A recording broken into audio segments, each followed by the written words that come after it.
Welcome to Fordham University's Introduction to the Irish Tin Whistle. My name is Ryan Duns, and I'm a Jesuit seminarian. I'm studying to be a Catholic priest here at Fordham University. I also teach as part of the Irish Studies Department the course, interestingly named Introduction to the Irish Tin Whistle.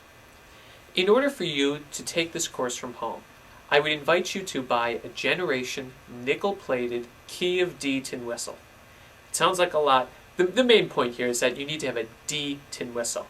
The key of D is the most common key for tin whistles to be made in so that we can all play together. Do you need a Generation? Not necessarily. You could go and get a really expensive one. But for learning purposes, I found, in my experience, the Generation to be quite sufficient. What we're going to do today is just the very basic orientation to playing the tin whistle. We're going to cover scales, and we're going to cover one tune in two different keys to give your fingers something of a workout. As I say in the first video that I made for YouTube, it's not often in life that we can start doing something from the top and work our way to the bottom. The tin whistle is one of those. We're going to begin playing with all our fingers off on the tin whistle. That's kind of tricky because it's hard to hold it, and I can't do it very easily with my mouth going. So as I close my mouth, I'm going to put the tin whistle in just over the top of my bottom lip, and I'm going to blow, and the first note is a C.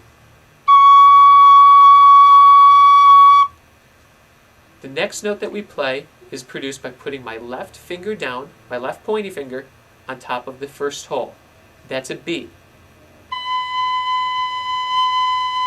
The next note is used by putting the middle finger down. This is the A.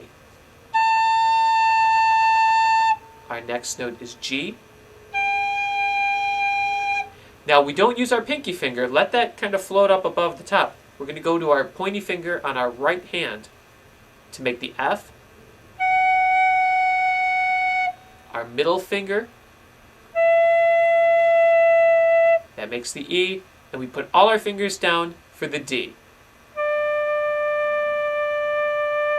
In reverse order, D, E, F, G, A, B, C, and then we put all our fingers back on one more time and blow a little bit harder, and we get the D. Playing the scale up.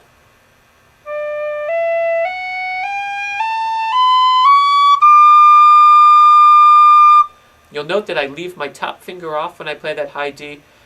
Most tin whistle players do. It sort of assures that we get that high note as opposed to the low note. One of the big tricks to playing the tin whistle, especially at the beginning, is knowing how to hold the instrument. Students tend to have a hard time covering the holes.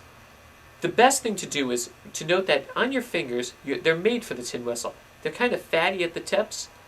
You're trying to hit the pad of the finger and make sure that that's covering the hole on the tin whistle.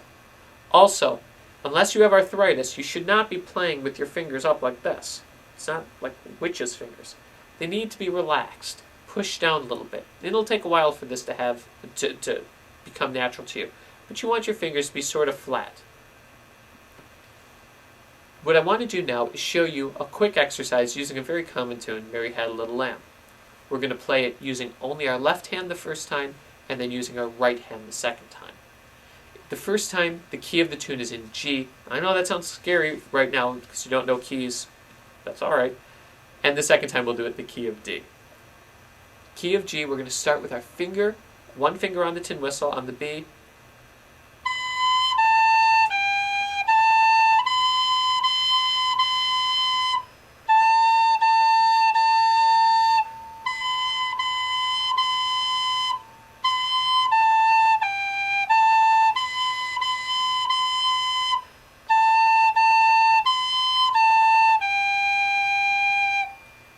Easy enough. It's one hand, and just sing along with it as you go.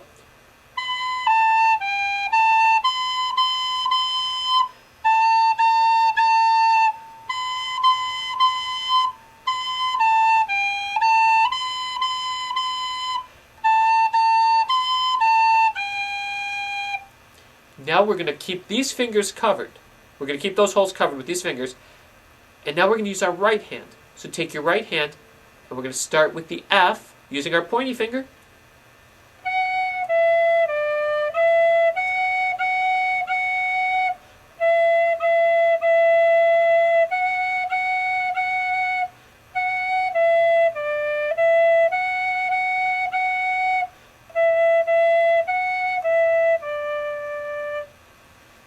Now you might say, why do we have to do a silly common tune and not something Irish? Well, there's really one good answer, because I said so.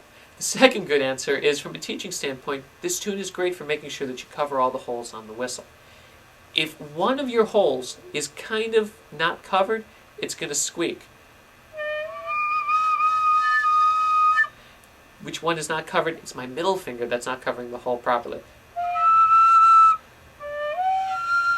You kind of see, if the fingers, your tin whistle is going to let you know right away if you're not playing the note right. This sort of concludes the first lesson. What I would like to invite you to do is to practice this.